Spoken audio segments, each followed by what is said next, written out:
Welcome back to another edition of the Night Report podcast. I'm your host, Mike Broadbent. Joining me once again is my co-host, Richie Schneiderite, and Rutgers beat reporter and sometimes co-host, Craig Epstein. How's it going, guys? Good, how are you? All right, so Probably better today... than you, Yeah, probably better than last night.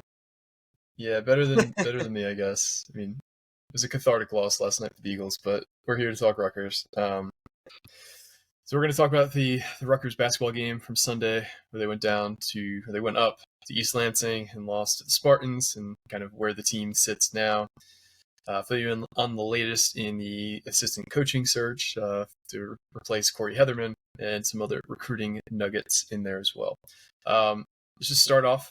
So Rutgers went to East Lansing on Sunday, right before the NFL games, and they lost 73-55. It was a game that, it was competitive at points, but the same thing that's kind of hampered Rutgers for a long time now, where they just kind of go ice cold at certain points, and that's what happened in the second half. Michigan State had a 19-0 run at one point, and that was kind of it. Craig, what's your take in general on where Rutgers basketball sits at the moment, and kind of, is this season salvageable at this point? Like, I know we talked about this recently, but we didn't hear from you on the subject. Yeah, I mean, I guess on one hand, the score is kind of a little deceiving because like they won by 18, but they also went on that 19-0 run. And Rutgers before that, I thought, like you said, they played pretty well. I mean, the game was close for the most part. And then afterwards, they kind of found their rhythm a bit again until, Steven Izzo scored his first points ever in college basketball. But I mean, yeah, but on one hand, it's like the score was a little deceiving because they gave the 19-0 run. But at the same time, they gave up a 19-0 run, which is just unacceptable. Like, that just cannot happen. Like, after the game was over after that. I mean, once they go down by 19, they're not coming back from that because the offense is just not built that way, and it's just the offense really just always just comes back to that, where this offense just cannot consistently put together 40 minutes. I saw Pike talked about in his post-game press conference that they're really close. They just got to put together a good 40 minutes. But right now, I'm not even like really looking at a good 40 minutes. Can you give me a good like 30 minutes? Because they went, if you combine the two halves, they went like over 6 minutes in the first half without a field goal, and then to end the half, and then they went over 6 minutes in the second half on that 19-0 run Michigan State won without a field goal. So if you combine that, they went like 13, 14 minutes without a field goal, and it's just like, just unacceptable. Like, this just cannot happen. Like, I understand, like, it's a tough year, but I don't know. That's just, you just have no shot if you go you have no shot if you go nearly 14 minutes without a basket. Perfectly fair. Like, there's two players in double digits, and one of them's been really consistent. I will say Andre Hyatt's been great this year. It's an underrated asset. I shouldn't say great. He's been good. He's been able to put up double-digit points in almost every game so far. Mawat Mag has been better on offense this year. The rest of the team didn't even hit double digits. The rest of the team didn't even hit 7 points each. Like, it's that bad. Like, it's ugly. Gavin Griffiths is non-existent. Cliff Amori, I don't even know what the hell happened to him, but he hasn't hit double digits since the year change, since the calendar change of 2023. And even before that, he's only done it 1, 2, 3, 4, 5, 6, 7 times this year, and he's played in every game. It's like, I don't know what's happened to him, but he's regressed so much. It's like actually concerning to watch. But I think you got to change up the starting lineup again. I've been very adamant about this. Derek Simpson's way too inconsistent of his player. Yes, he had that one really good game. Yes, he hit that one half-court shot at the buzzer. He hit a three-pointer at the buzzer at the halftime like a couple games ago. Still went 3 of 13 in that game. He's just too inconsistent. I can't trust him out there to be a starter. And I think that's where you got to kind of switch things up and just change it up and throw Jermichael back out there. He was great as a starter. You beat Seton Hall when he was a starter. And look at that team. That team's complete opposite of Rutgers right now. They're on a crazy roll. But yeah, the offense stinks. There is no offense, actually. And you said 30 minutes? Like, you want 30 minutes? I want to see 20 minutes out of these guys on offense. They keep smoking layups. There was one play, and I'm glad the RU Screw Pod tweeted it out. There's a picture. Cliff Amori has the ball literally under the rim. The closest guy on him is almost at the elbow from Michigan State. and somehow that did not result in points. Like, it was the craziest photo ever, and I'm glad they pointed it out because I saw it and I didn't have a picture, I didn't have a screenshot or whatever, but it just ridiculous. And then the guard play just it stinks. It flat out stinks. No one in this backcourt can score. Noah Fernandes went 1 of 6. Michael Davis, who struggled, 2 of 5. 2 of 5 for Austin Williams. 0 of 2 for Gavin Griffiths. Derek Simpson, 2 of 6. Like, the backcourt is where you're supposed to get your points from for the most part, and you're getting little to no production out of that backcourt. It is abysmal. Rant over. Yeah, no, we just can't find a way to put the ball in the bucket, and I mean I know that this is overly simplifying things, but we're one of the worst teams from shooting from 2 in the entire nation. Where Bart Torvik has us at 344th out of 353 teams at 2-point field goal percentage. We're 346th effective 2-point field goal percentage. If you just look at our last 6 games, we've shot under 50% from 2 in each of those 6 games. We're 103 for 253, which is a little bit over 40% from 2 in the last 6 games. Since our 3-point outburst versus Seton Hall, where we shot 50% on high volume, we shot 12 for 24 from 3 in that game. We've gone 36 for 148 from 3, which isn't even 25% as a team. It's 24.3%. So we're doing everything poorly in terms of trying to score. We're one of the worst teams at the rim in college basketball. We see that time and time again where, we just get these open looks and we just, like you said, we just smoke these easy opportunities and it's not even like layups, it's putbacks.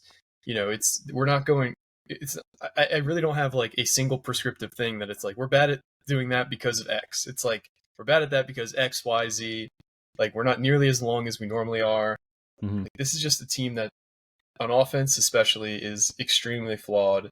And all the guys that we were expecting big contributions that were newcomers, outside of Michael Davis and Austin Williams recently, like, we haven't really gotten anything from any of the newcomers at all.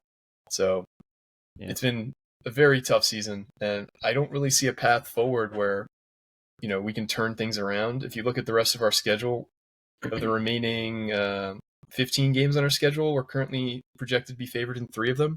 So in 12 of the remaining 15 games, we're going to be underdogs. At least KenPom has according 4, to, for what it's worth. Yeah, so 3 or 4. Not that it matters, but yeah, it's going to be a hard season, guys. I know that Peichel alluded to reinforcements coming, but I don't know, outside of dropping like prime Michael Jordan onto this team, how you're going to turn this squad into a good offensive team. Richie, what are you hearing? That seemed like a fairly cryptic comment from Peichel in his post-game presser. What are you hearing regarding these supposed reinforcements coming? Well, Peichel said it kind of in his post-game presser, although we didn't really get the full post-game presser, which was kind of annoying. Shout out Michigan State athletics for not sending the whole thing. Appreciate that. Anyway, yeah, no, they're definitely. It sounds like they're most likely going to get some reinforcements on the way. Emmanuel Ogbol is very, very, very, very close to playing. It sounds like he could have played the last game, but they're still trying to shake off that rust on him. You got to remember, this guy had an ACL injury similar to Mag a couple weeks after Mag, so he's still in recovery mode. He's still trying to shake that rust off. I don't know really how much of an impact he's going to really have on the game. As a defender, I mean, he might be solid because he does have that length and that crazy wingspan of his. But he's probably going to get a lot of stupid fouls too, because if you watch his play from JUCO, like you could just see like there's a lot of non-foul calls that he probably should have got. But he's an intriguing player. I mean, like I said before, Cliff hasn't really done much this season at all. So it's honestly at this point, I'm on the verge of saying I'd like to see anyone else out there at the big man position. But then they put Woolfolk out there, and I'm like, never mind, take it back, go back. It's been really brutal from the overall. I know I've been ranting about the backcourt, but the front court's been awful too. So yeah, Emmanuel Ogbol sounds like he's very close. So that's one reinforcement, and then it sounds like Jeremiah Williams. I just combined 2 names. Jeremiah Williams will it is very close to being ruled eligible. I don't know how this is going to work. What the logistics are behind it. It sounds like Obviously, that 2-time transfer rule is like gone. Like, there's no rule about it anymore. I know that court case is still in play, I guess. It's supposed to re-meet at the end of this month, I believe. But it does sound like they're going to probably lose that case, which is interesting because NCAA has billions of dollars for lawyers, right? But it sounds like something with the suspension that he was supposed to serve or is supposed to serve, and they're going to count that towards the first half of this season, and then he'll potentially be ruled eligible soon. And we've seen people on our boards like, why would you do that? Why would you waste a year of his eligibility? And I'm sitting here like, dude, he might be your best guard on your team. Like, what are you talking about? Like, you want to like just go into it's like tanking. Like, I don't think tanking works. Do you want to tank the rest of the season just for the hell of it? You don't even get a draft pick in here. Like, put him in there, try to get a couple wins at least, and maybe make the NIT, the CBI, or one of those other weird postseason tournaments. I think he could be just an immediate impact guy on both ends of the court too.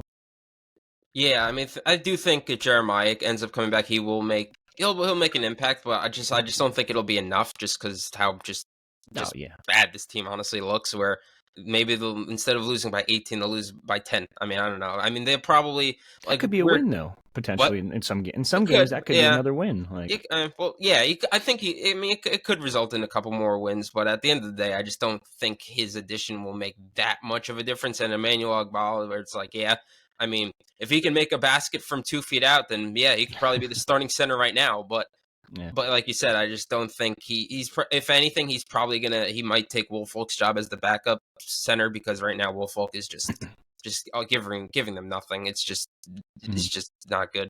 So I mean, we'll see. But also at the same time, it shows you how the season's going. The fact that this is what you're depending on to basically save your season is basically a backup center and a guy that you didn't even think was going to play for you this season. He's good though. He's really good. Like, you saw him in the one practice you saw. I saw him in a couple this preseason. He's probably your best guard by far, in my opinion. And he's done it even at the Temple level. Like, I know it's not like Big Ten level basketball, but it's still pretty damn good basketball over there.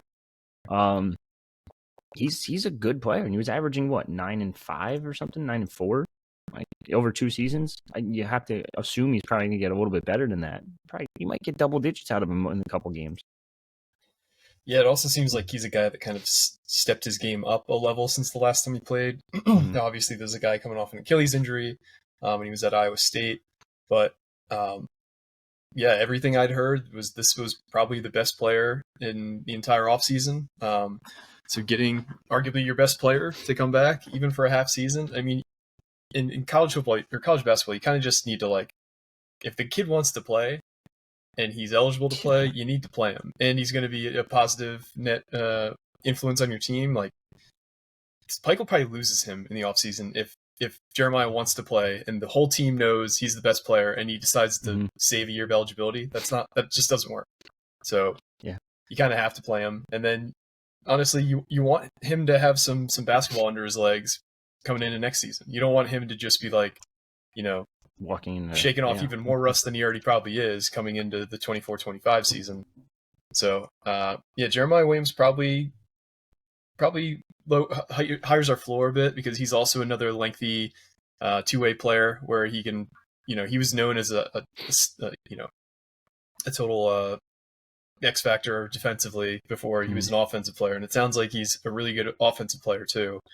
So it sounds like he stepped his game up there. So we're gonna have our dual threat of defensive stoppers again in Jeremiah Williams and Watt Mag replacing Caleb Williams. Sorry.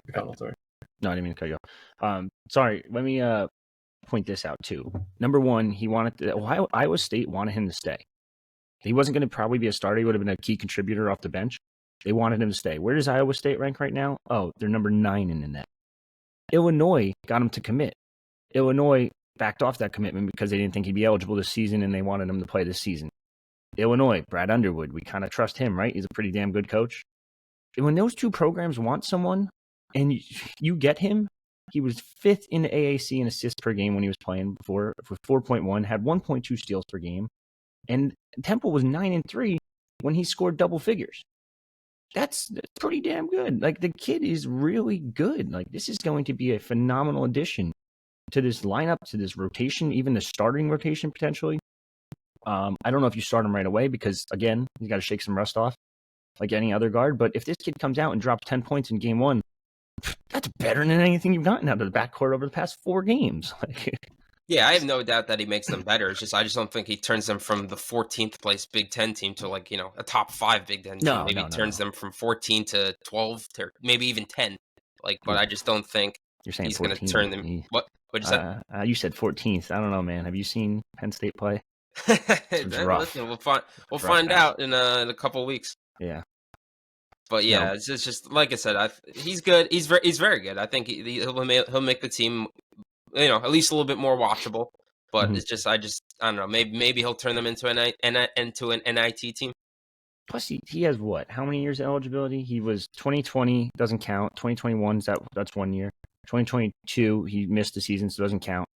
Plays this year, still has 2 more years. That's he's going to be a good player, and he's from a very notable high school that produces. I don't know, Derrick Rose. We're talking about. I forget the names, but there was about 25 players from Simeon High School out in Chicago that have played D1 over the past couple of years. Yeah, that's an absolute factory in Chicago. So the bloodlines are there. You just got to hope that he's able to hit the ground running and really kind of, we've been talking about how we need that alpha on this team. Hopefully he can come in and be that guy. And maybe they haven't had it on the court because Jeremiah Williams has been that guy in practice. And so when you don't have that presence in games, it's you don't really have the ability to kind of switch that on and then turn it off in practice. I don't know. I'm speculating. It's not a bad thing. There's only positives that can come from this. So excited to potentially see him on the court this year. Rutgers has a game this week against Nebraska, who's 13-4 on the season, 3-3 in conference. They upset number 1 ranked Purdue at their place about a week ago. This is a team that is much better than I anticipated them to be. The only really caveat that I think gives Rutgers a chance is their 3 conference losses have all come on the road in the Big Ten, and they've all come by double digits. So each one of those games that they've lost have been by 10 plus. And you might think, okay, so they're bad on the road. Well, if you look a little deeper, their opponents scored 94 points, 88 points, and 76 points in the games they've lost on the road. So basically, they've been outscored. Rutgers is going to probably need to outscore them because Nebraska offensively is very good. The few areas that they do struggle are defensive rebounding. They're not the best at, and also defending against threes. They're one of the worst teams in the high majors against defending the three. And Rutgers, while they're not great at shooting it, if they probably are going to win, it's because they outscore them and they get hot from deep. But that's not really a great recipe for Rutgers in terms of winning a game. So I don't know. It's going to be a tough matchup, and that's tomorrow night at the Rack at 7 p.m. So basketball wise, guys, do you have anything else you want to hit on before we talk some football? No, I was just going to say, like you said, I expect tomorrow to be a game where it's like if Nebraska comes out, hits their shots, because as you saw last year, Tominaga basically lit up Rutgers when they kind of stunned them at the Rack on that towards the end of the year last year. So if he gets out to a hot start and opens things up for Nebraska, then yeah, it's probably going to be another tough night. But if Nebraska starts missing their shots and Rutgers can muck the game up a bit, they'll probably keep it close and maybe even win. Because like you said, Nebraska is a little bit weaker on the road, but then again, at the same time, they beat Purdue on the road. So just night to night, you just never know. So I don't expect Rutgers to win. I'm not even sure I expect this one to be very close, but I guess you just never know. Yeah, I'm just looking at the matchup on Bracketologist, and it kind of breaks down everything. Their offense at 78 points per game is going to be tough to stop. They're making 35% of their 3-pointers. Again, going to be tough to stop. But the Rack does have a little bit of magic sometimes. So those that little curse they have on the rims, according to Hunter Dickinson. So you never know. But the fact that Rutgers is shooting 66% from free throws, 39% from the field, 29 from 3 kind of tells me that this is probably going to be another ugly one, if I had to guess. But again, Rack magic, home court advantage. You can really never count out Rutgers when they're playing at home. So. I'd say the weather might affect them, but it's to them, this is probably like summertime weather, or maybe spring. Did you see, speaking of Nebraska real quick, did you see the clip on Rivals today? What about what? on their Instagram. It's like they got a Florida recruit to sign, and he enrolled early. And it's like when it's your first time seeing snow, and the kid just fucking bust his ass completely, and his food's everywhere, smoothies here, and it's like first time from Florida. Yeah, that makes sense. Kid probably gonna enter the transfer portal tomorrow, but yeah. Poor kid. Yeah, it's funny. All right, let's move on to football. Football had a huge announcement this past weekend, and I say huge for the size of the guy, and also kind of what he's meant to this program in Schiano's 2.0 era.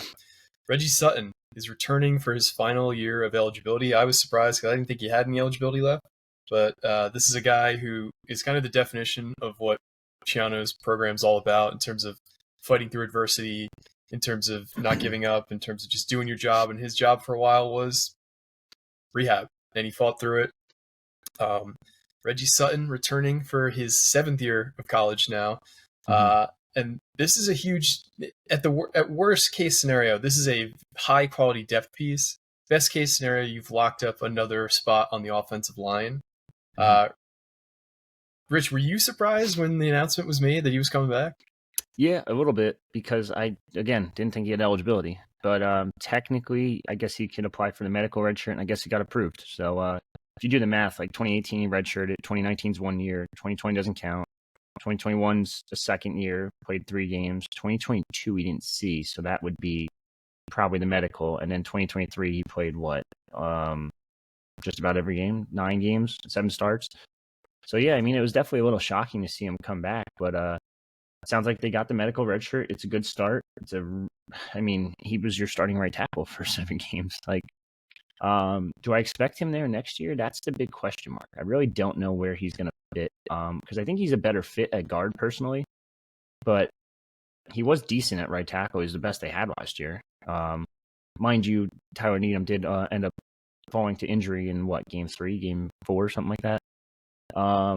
So, I mean, I think you slot him back at guard, and I think you might have a starting guard, and you don't really have to hit the portal for a guard, and now you can focus all in on tackle, all in on tight end, and then it's probably your roster for the next season. Yeah, I'm happy to see him back just because of how an inspirational story he is. He's just really, he really is just like the program, like the embodiment of the program, and yeah, of the chop.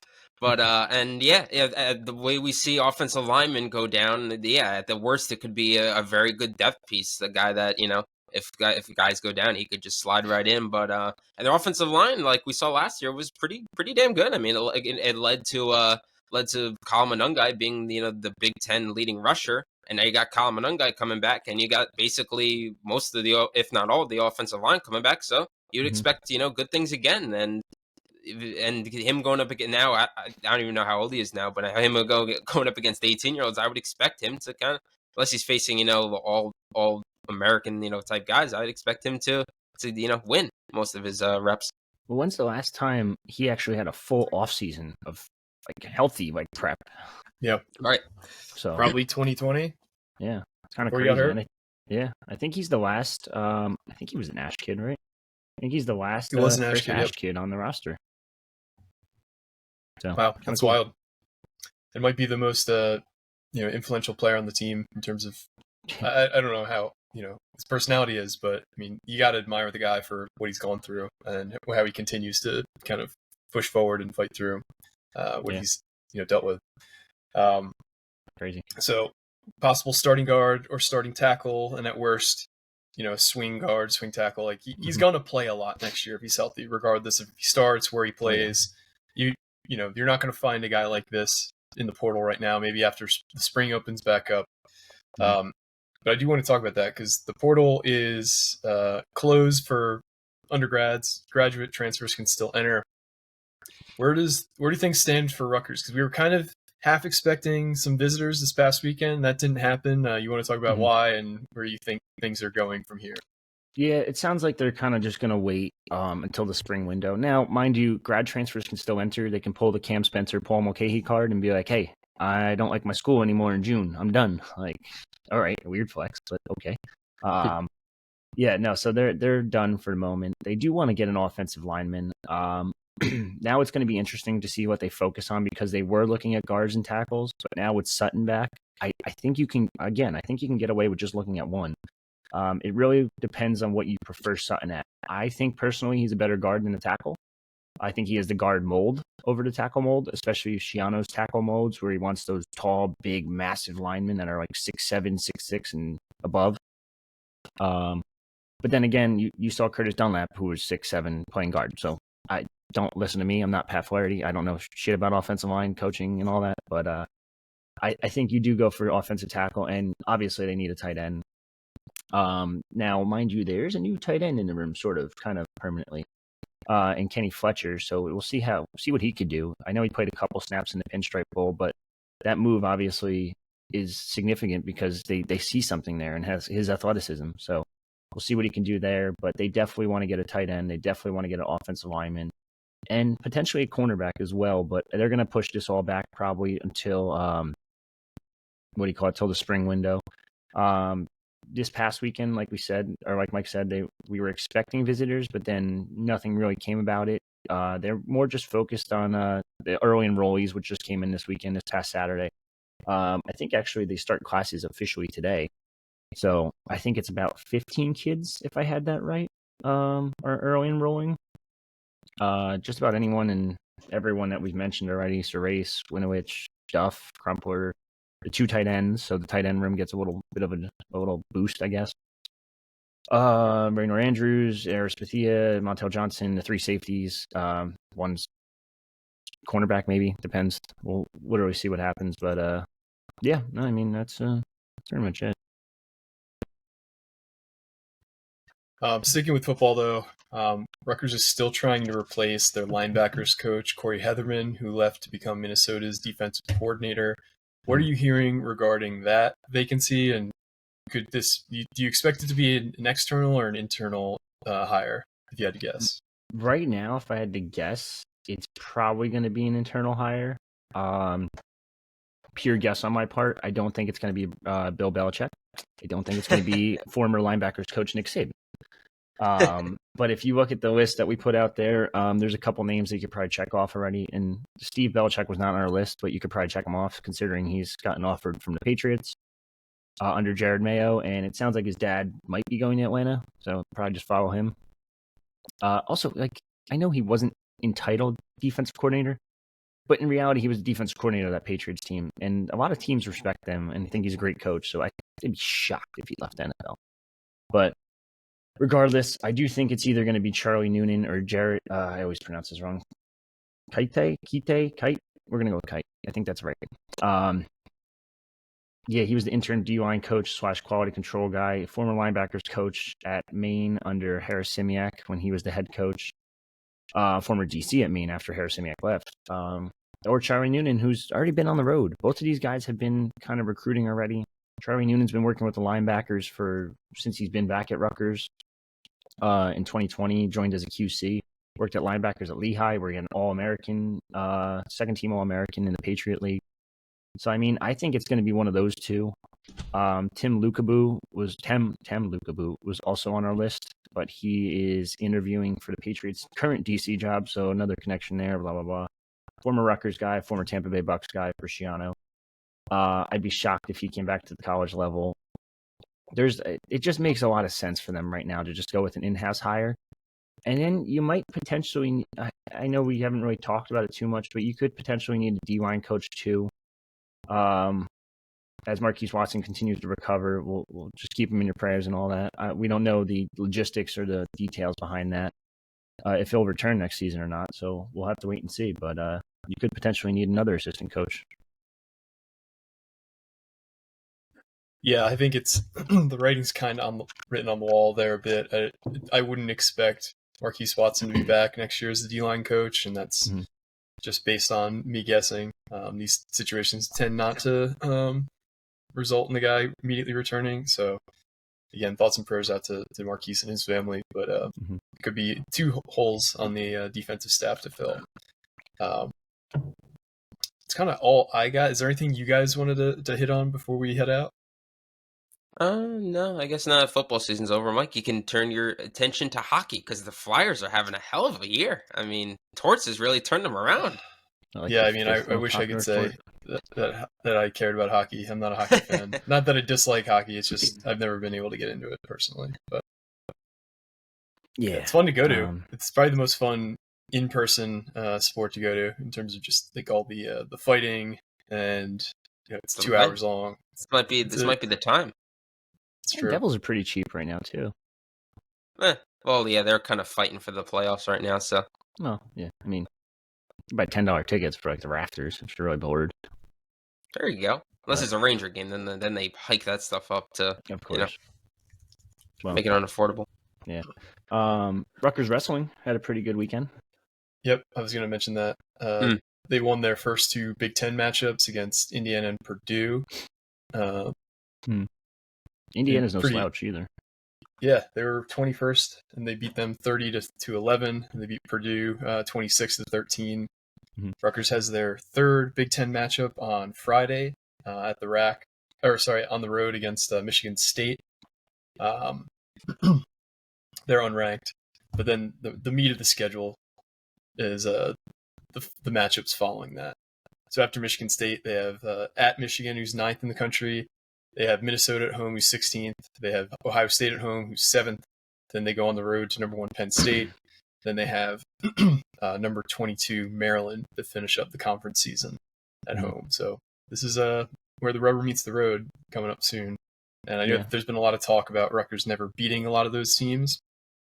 So getting a win versus Michigan, Ohio State, or Penn State was probably something that Goodale was really focused on with the dual lineup that he's trotting out there this year. So it'll be a fun season. We'll see if Rutgers can get that program defining win in the next coming months. I will say this, being that I cover some Penn State as well, they're moving that match to the Bryce Jordan Center, which means they expect a lot more fans, and that's usually their biggest match of the year. What they do there is they move it to the bigger arena. So it's definitely interesting because this Rutgers team kind of I don't know, they're not going to probably win that match because there's a lot of talent there. There's potential guys in Penn State that are going for their 4th NCAA title. But I do think Rutgers probably puts up the best fight against Penn State than most other Big Ten schools. And it's also weird looking at this weekend's lineups and just seeing for Rutgers and being like, hey, like the upper weights, wait, what? The upper weights are carrying the load right now? Like that hasn't happened in quite some time. So it's nice to see. Yeah, if you look at their lineup, I think they have 4 or 5 guys ranked in the top 10 right now in Peterson, Shawver, Poznansky, Soldano, and Yari. They might even have 5 guys in the top 10 by the time some of these new rankings come out. So it's a really good team overall. Jackson Turley, by the way, damn, I don't know what's going on with him, but he's back. Yeah, he had a huge pin, I believe, against Indiana. He had one against Purdue. I know. Maybe that was it, where the match kind of was still up in the air, and he gets a pin and just kind of totally shifts the momentum of that match. Yeah, he's been phenomenal ever since recovering from an injury. And then, like you said, Yari's just different. It's nice to have a heavyweight that you can kind of count on a little bit. Mm-hmm. Yep. So, different team this year. It's fun. Definitely. All right. Well, thanks again for listening. You never know when Rutgers News is going to strike, so just stay tuned to your podcast 10 feed. minutes. And stay tuned to the site, because you never really know. And if there's anything newsworthy, we'll be on right away. If not, we'll probably have another pod later in the week to go over the Nebraska game and to go over kind of what's going on in the coaching search and recruiting-wise. But for me and Richie and Craig, this has been another edition of the Night Report Podcast, signing off.